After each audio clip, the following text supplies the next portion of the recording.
మత్తయి సువార్త 6వ అధ్యాయంలో మీరు ప్రార్థన చేయనప్పుడు అన్యజనుల వలె వ్యర్థమైన మాటలు వచింపవద్దు. ఇంకెన్ని రోజులు ప్రభువా? ఎవరు చేస్తారు అట్లాంటివి?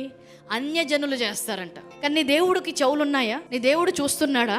ఎల్ రోయి అంటే ఎవరు? ఇంకెన్నాళ్ళు నన్ను చూడవు దేవా, ఇలాంటి వ్యర్థమైన మాటలు పలకవద్దు అంటున్నాడు.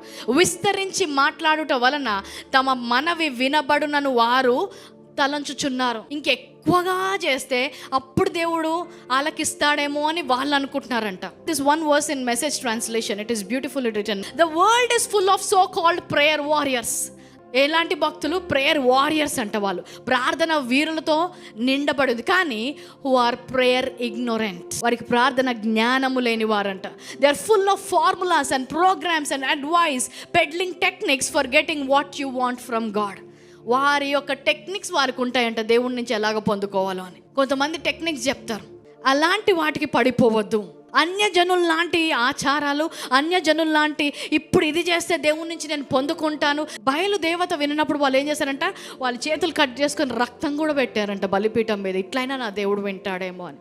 అది అన్యజనుల దేవుడు. నీ దేవుడు అలాంటి వాడు కాదు. నిన్ను ప్రేమించే దేవుడు, నీ జీవితంలో ఏమి కావాలో ఎరిగిన దేవుడు. This is your father you are dealing with. ఇప్పుడు మాట్లాడేది నీ తండ్రి అయిన దేవునితో మాట్లాడుతున్నావు. And he knows better then you what you need. నీ జీవితంలో నీకేం కావాలో నీ తండ్రి కంటే నీకు బాగా తెలుసా? నీకంటే ఆయనకు బాగా తెలుసు.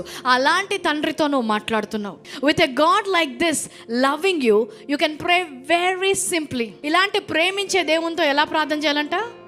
సింప్లీ.